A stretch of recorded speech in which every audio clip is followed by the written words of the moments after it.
What's going on, you guys? Slim here with a new video, a very special video for you guys today. I'm here with one of my favorite players in the game, one of my favorite people. Also came to find out at Niagara he's actually my son, so he adds to my never-ending gene pool of sons.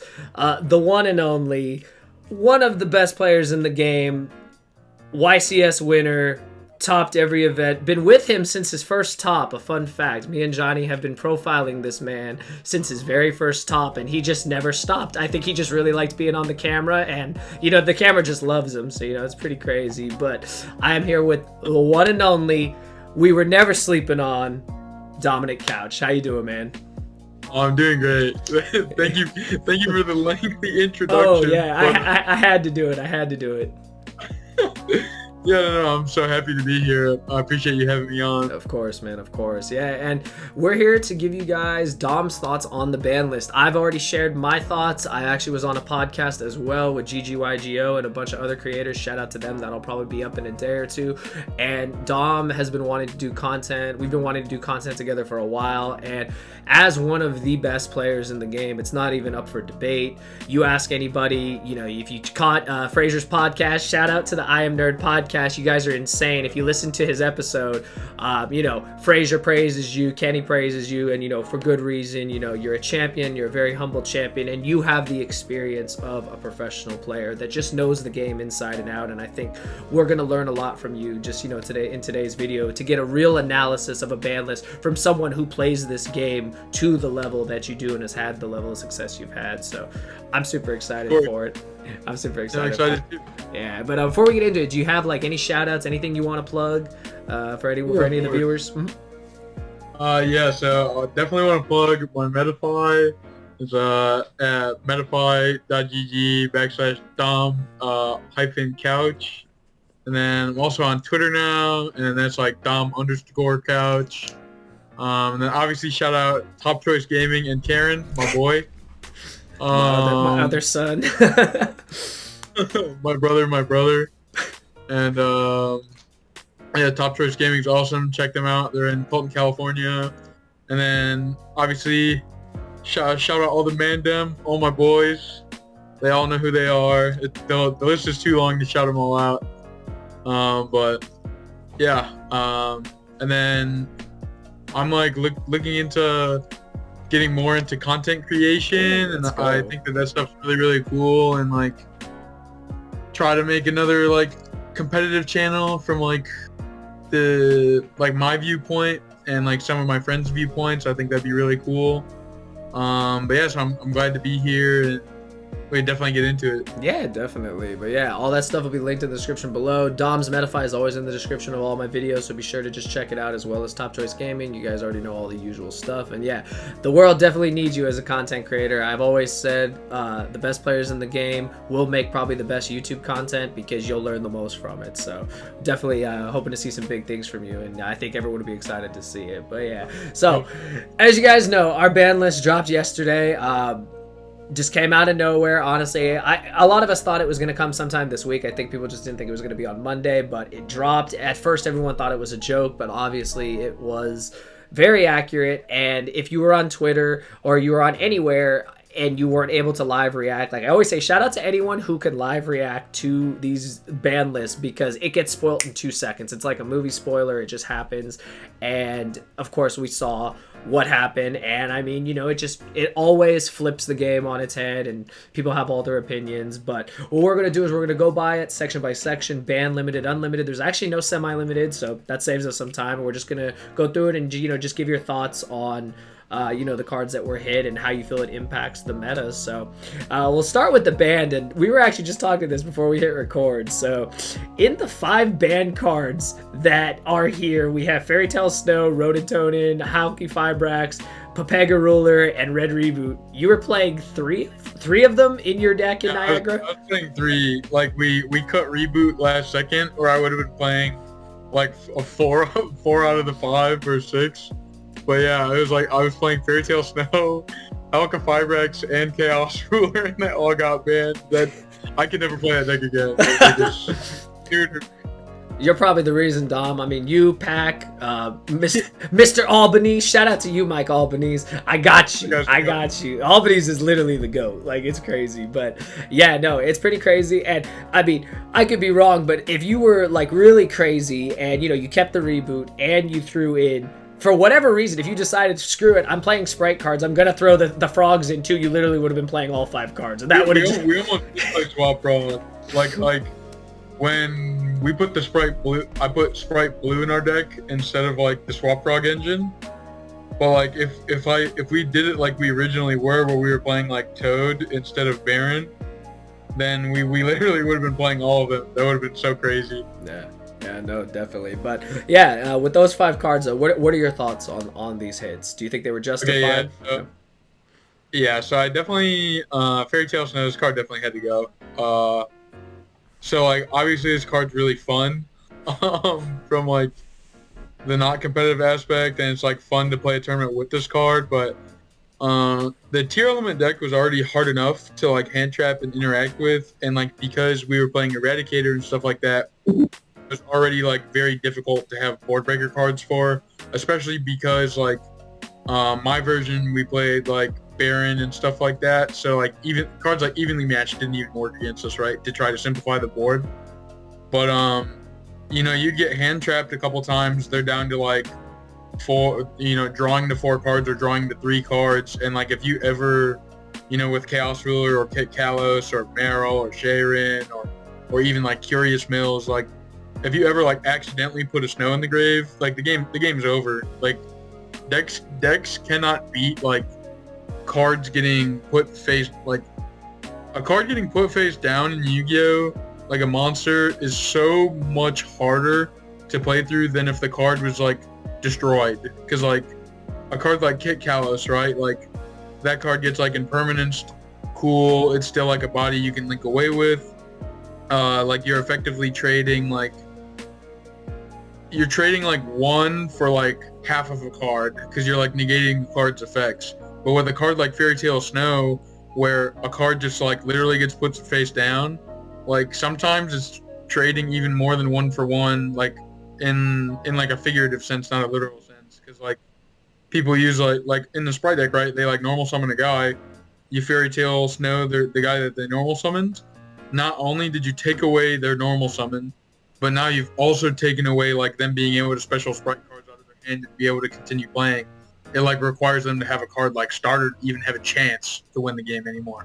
And if you like have like Baron and Snow Engrave or like a negation for starter, then you put people in this like checkmate scenario with a card like Fairy Tale Snow, where you book their guy, you have a negation for the only way they even have a chance to play the game, and a card like that is just not very fair. So that card definitely had to go. Sorry for the lengthy explanation. No, you're right. Like, Snow has been around for a while. We know Jesse loves Snow. We've seen his success with Snow, and pretty much anyone that's played the card, like, we remember having it as a common back when it first came out, and it was basically just for the it was for the Minerva deck, and it felt broken back then, and it's crazy how that was at full power at 3, and even just at 1, it's so polarizing. Like you said, it cuts off so many like mechanics in one, in like a simple thing as a Book of Moon, but it's a Book of Moon in a body that you can chain on top of, which is just so like crazy, like you said. Yeah. So no, I definitely needed to go, but yeah. Moving on to the next one. Now we have Ronin Tonin. Yeah. So this one, you know, some people like to call this card a soft hit to Sprite. I actually think this is like you can't call this a slap on the wrist. This is like chopping off an entire hand. Toad was like the reason to play the Sprite deck, or even the Sprite Runic deck, in my opinion, because like how the Sprite Runic deck work is you would have like Toad, they like are not able to initially push into how much advantage you have, and it causes this conundrum where they can't really pass, because with cards like Toad and the Runic cards, you're going to generate a lot more cards and interactions passively than they're going to be able to play through your board by just drawing one additional card, because you match their one additional card, and then like your elf brings back blue, which gets jet, which Jetster just Smasher our starter, and then you make Gin Buster, and like the Sprite Runic deck naturally generates like the card you drew, and then 2 negations on top of that, or 2 interactions, and it's like all just so safe because of Totally Awesome. And then like Totally Awesome is like such a rough interaction to deal with, and I think especially because of cards like Super Poly, the Sprite deck now has to go towards like summoning Red and Carrot, which leaves them like super vulnerable to a card like Super Polymerization. So losing Toad hurts that deck a lot. But like I probably would not play Sprite moving forward. I think it's probably better as an engine to like help the like bigger decks. But yeah, I think Ronin Totem was a card that had to go because I do think like Toad was super unfair and it was like way too accessible. But this definitely forces the Sprite deck to go like a massively different route than where it was heading before, because Toad was like the focal point of the deck originally. Yeah, definitely. Yeah, we just knew they weren't gonna. Obviously, we knew they weren't gonna hit any of the new Sprite cards. Like everyone said it in the deck profiles in Niagara, hit Elf, but obviously you can't hit Elf; it's too soon. So they did, they hit something indirectly that, like you said, really does make a difference in like kind of the lifespan of what the initial form of the deck wanted. So yeah, no, I definitely agree. I made the mistake of saying it was a slap on the wrist without actually analyzing it to the extent, since I didn't play the deck. I only played against it, and it was just like, okay, if I could crow the Ronin Tonin, cool. But I see exactly what you're saying. It was a big focal point of the deck, so it'll be interesting to see what they do. But yeah, no. And then moving on to Howkey Fibrax, it finally made the ban list. My God. Yeah, this card has been a problem for a while, and too many cards have paid for this card's sins. We actually got one of them back, which is Blackwing Steam Cloak, but yeah, Howkey Fibrax, that I said this on Fraser's podcast before, any card that's like in your extra deck that accesses your deck, that card is not good for the game. And then like a card like Howkey Fibrax really limits what kind of tuners they can come out with in the future, because any tuner that they come out with could be a card that makes Howkey Fibrax easier or is like really unfair and gets summoned off Howkey Fibrax. Like we're at a point where we're summoning Shinobi Necro off it and it's broken. Like just imagine if we were summoning Glow Bulb still. Like it is worse. Yeah. So that card definitely had to go. I'm glad it's gone. Yeah. And like in a similar fashion, I am very happy Chaos Ruler's gone as well.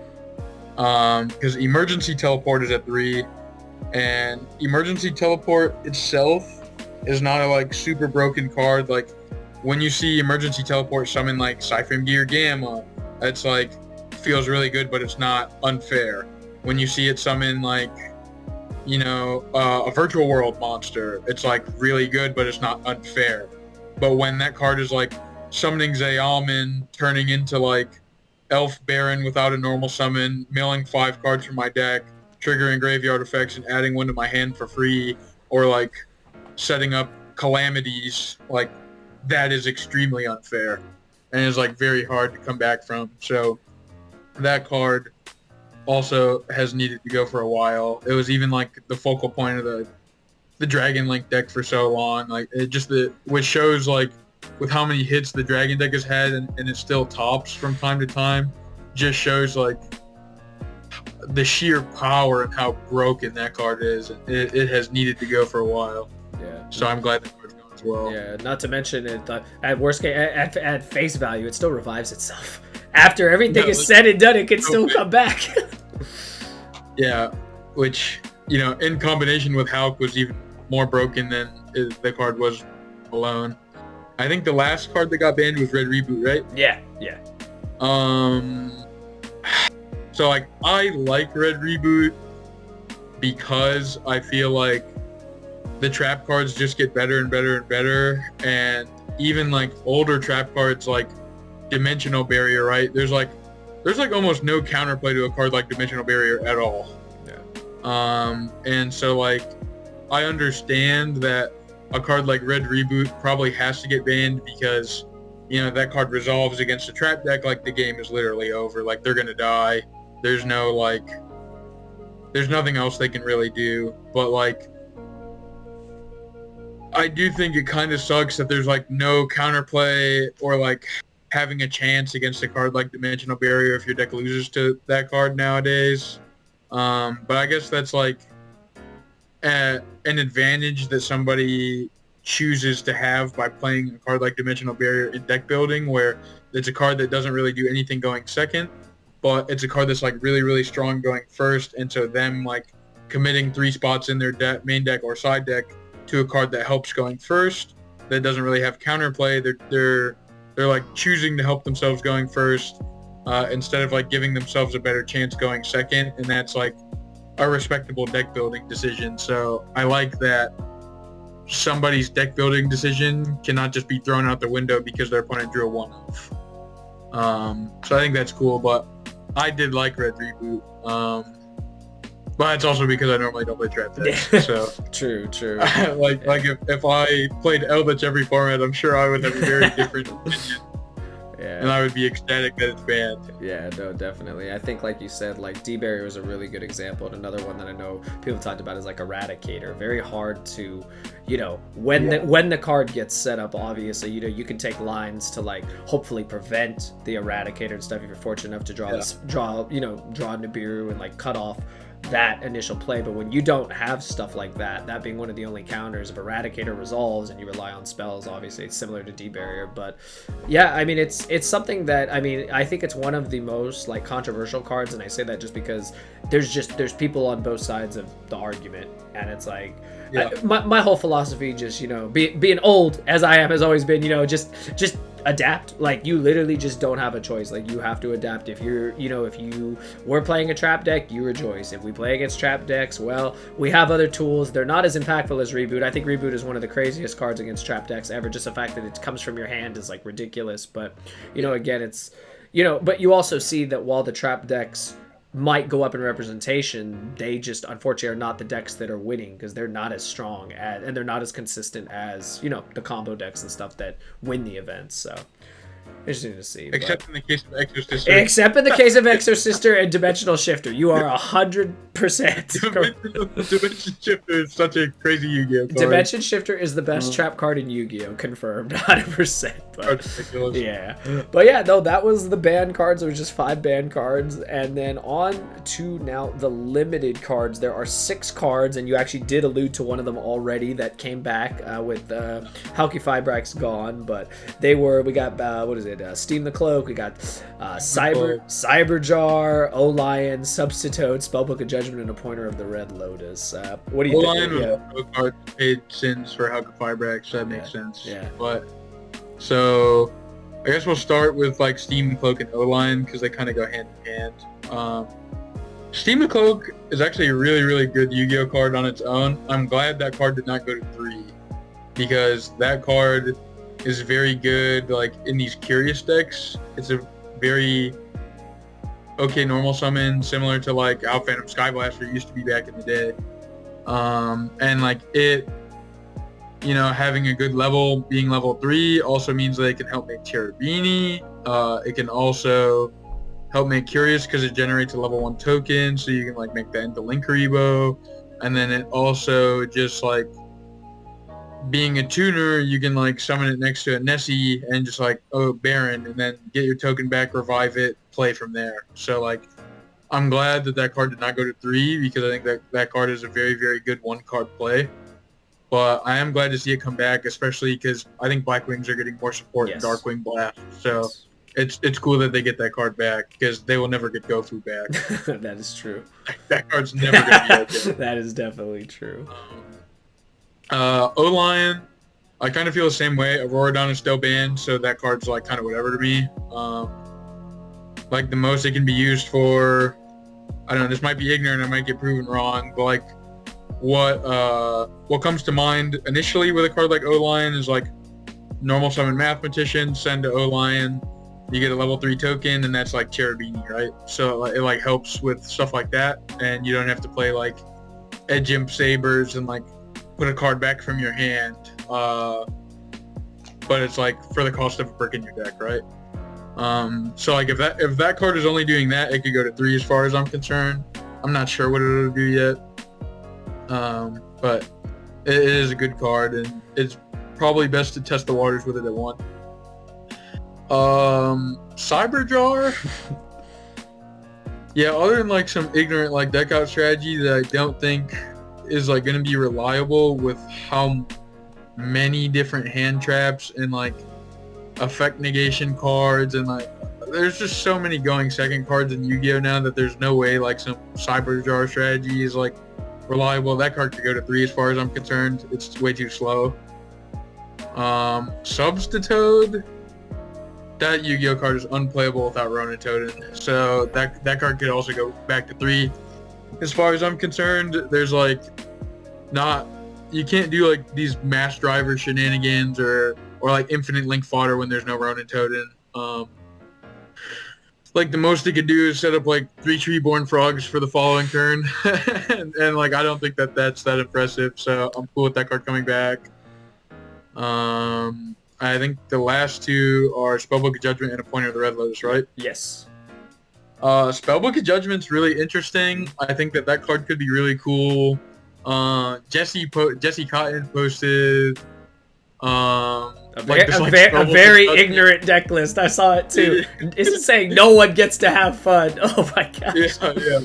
You just play like Spellbook of Judgment and these like runic strategies instead of like, you know, Majesty's Fiend is your monster or whatever, and then you just like, you know, Jowgen, and then the spells that you add, you get to like defend the Jowgen with like Fate, the longer the game goes on, and then you also get to like knowledge, you know, like Blue Boy knowledge, draw 2 cards every turn, and so like that card could be really cool in a deck like that, or like maybe in like a Sky Striker strategy, like activating Engage next to Spellbook of Judgment sounds pretty broken to me.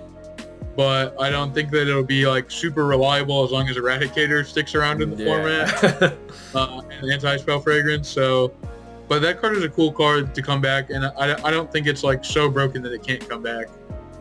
So I think that's perfectly fair. Like there are so many scarier normal summons than Blue Boy that if my opponent's summoning Blue Boy, like have your Spellbook of Judgment, that's fine. Yeah. Pointer of the Red Lotus is an interesting one. Yeah, I really wanted to actually hear your thoughts on this because I was kind of taken back by this, and my very quick reasoning for it was I know in the beginning of this new format with the Sprite and with the Tier Element deck, it was a very common side deck card. Auto included in like every side deck, but then a week later, and that's one thing, like everything, the meta changes constantly, day by day, hour by hour, week by week, and I just noticed it was just like gone from side decks, just instantly gone and just kind of forgotten. And then to see it on the list, I was just taken back. So I'm anxious to hear your thoughts on this one because this was the one that threw me off the most, I think, from this whole list. Yeah, this one's really weird for me because I actually like never liked that card. I think that card is like horrible. Which like I understand that like in theory and in testing it's not horrible. Like you get the information of your opponent's hand with your like negate boards, but like a lot of the time that card's just gonna rip a card like Dark Ruler no more, right? Like that's the point of that card, is to rip some like going second bomb. So what I played in a lot of my side decks whenever I wanted a card like that would just be Solemn Judgment instead, because Solemn Judgment, you know, as a more reactive trap card, like, you know, you get hand trapped or whatever and you set a pointer. A pointer is a card that like defends your board a lot better than it makes your opponent not play, because a lot more often than not your opponent doesn't have just one card that lets them play, especially like in these Rite of Armistier formats that happen every now and then. Whereas like, you know, Solemn Judgment, your opponent goes like normal summon a guy and you like Solemn Judgment that their guy, then it's like much harder for them to try to play the game versus like if you've ripped one of like 2 normal summons out of their hand after you got hand trapped. So like I think that card is cool as a like defend the board card, but I think even in that role Solemn Judgment like fits a similar role where it like will negate a card like Dark Ruler no more, and if they had another one then that sucks in that specific scenario for Solemn Judgment, whereas a pointer, if they had 2, then you can like rip a playable card out of their hand and hopefully that's enough. But like if the card is not going to like defend yourself all the time, I'd rather just play a card like Solemn Judgment that's a lot more reactive and doesn't require me to have cards in my hand also. Because that was something with the Sprite deck that I noticed a lot is, like, sometimes when I was, like, you know, like, balls to the walls committing, like, with the Sprite deck, like, I didn't have cards in my hand that I wanted to keep. So, like, Solemn Judgment was a card that, like, boom, I could just commit it to the board and, like, protect myself. I didn't necessarily...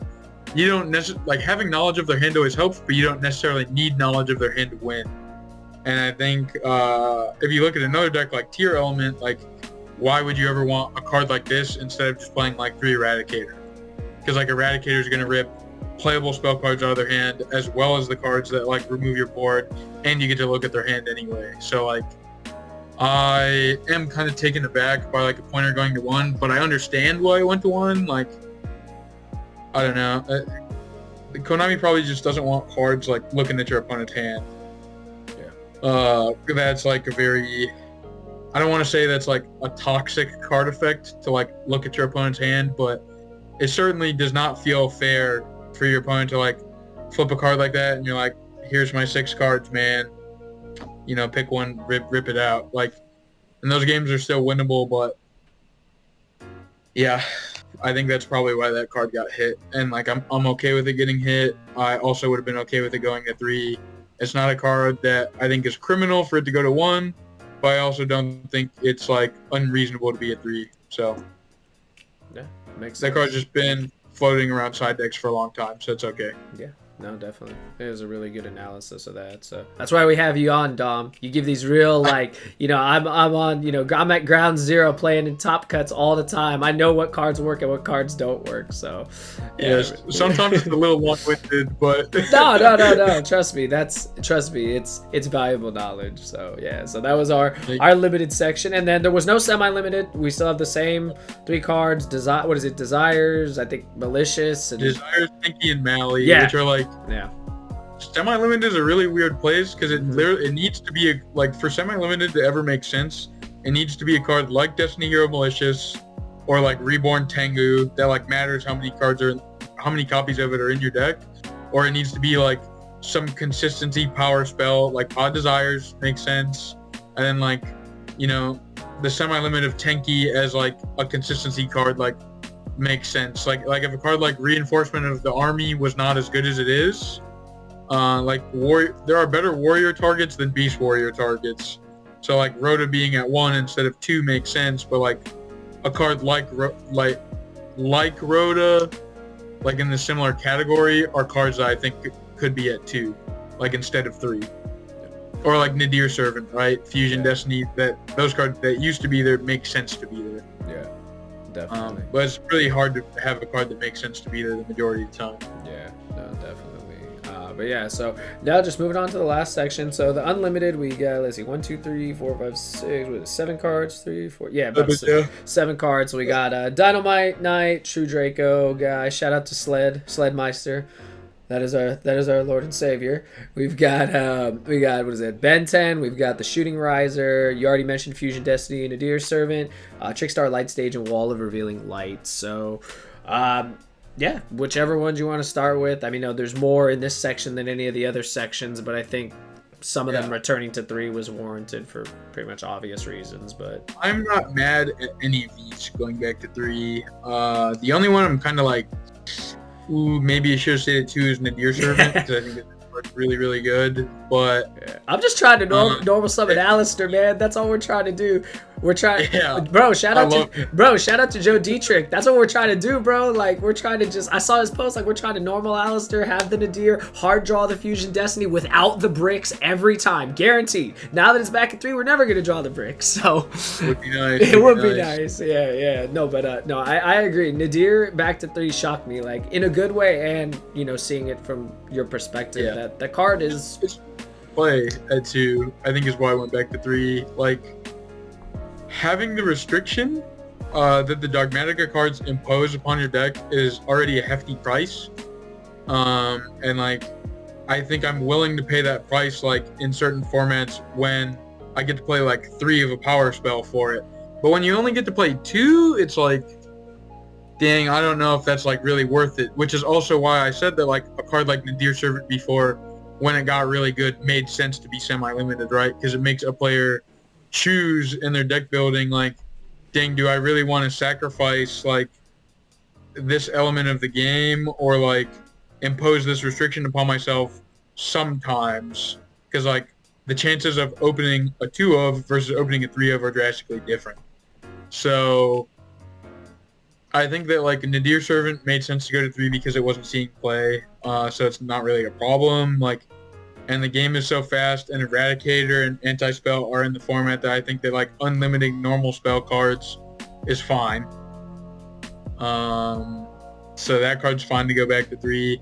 Trickstar Light Stage, like, might as well have already been at 3 because of cards like Terraforming and Set Rotation. Like, you were playing 2 copies of Light Stage, you were effectively playing 4.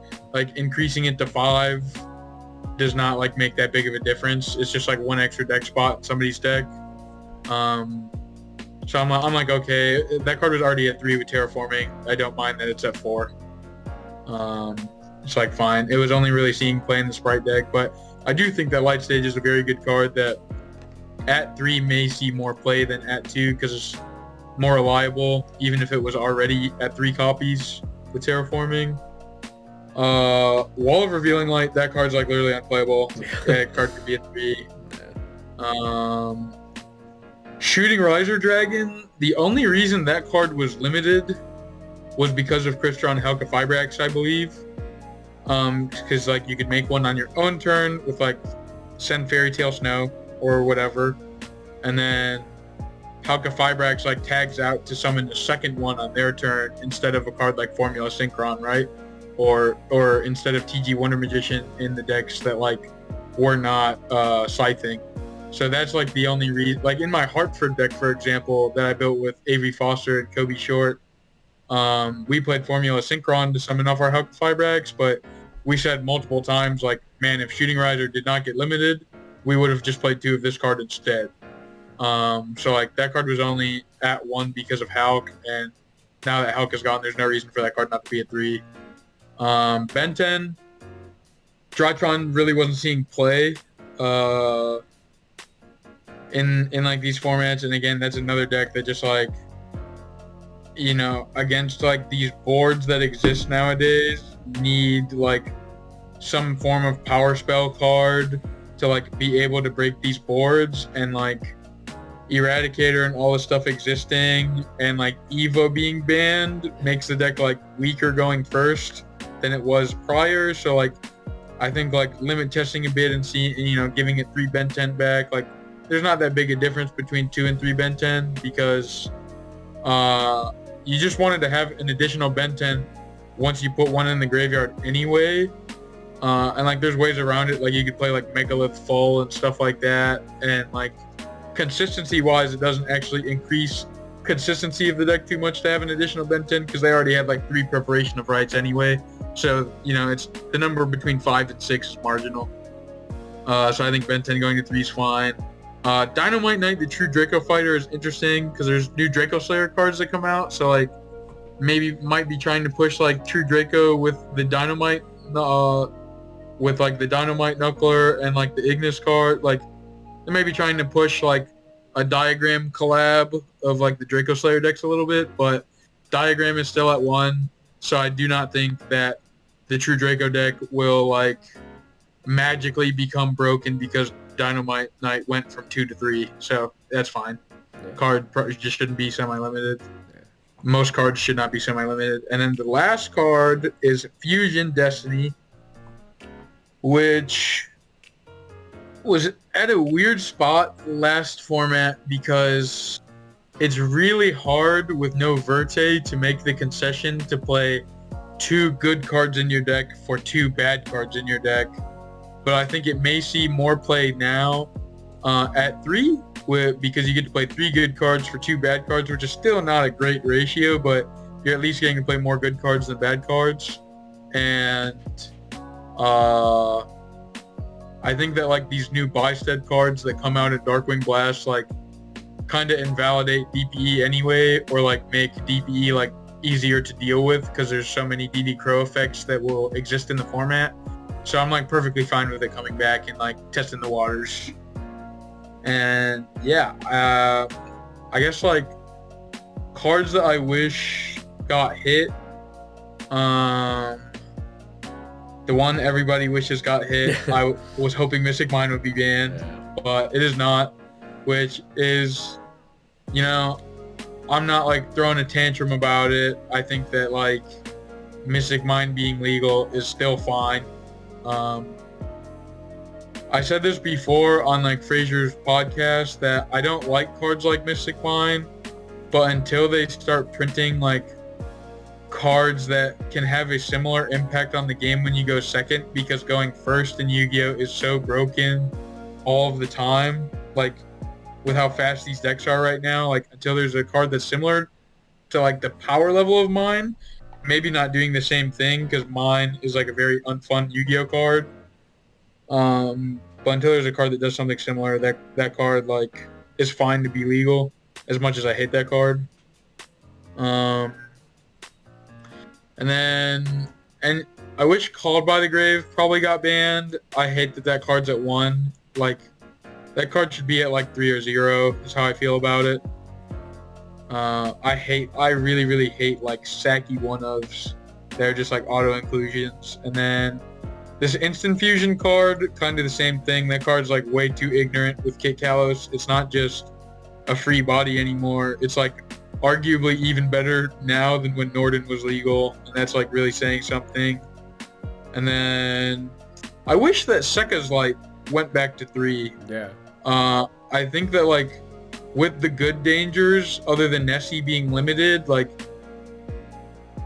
you really should, like, you would get a real reward out of playing like 37 monsters and like foregoing playing good combo cards like Planet and you know stuff like that the tier deck already plays. You have to forego playing cards like Planet. You have to forego playing cards like Eradicator, Epidemic Virus, especially with Snow getting banned again. Like, you don't even have like Snow as a free monster interaction.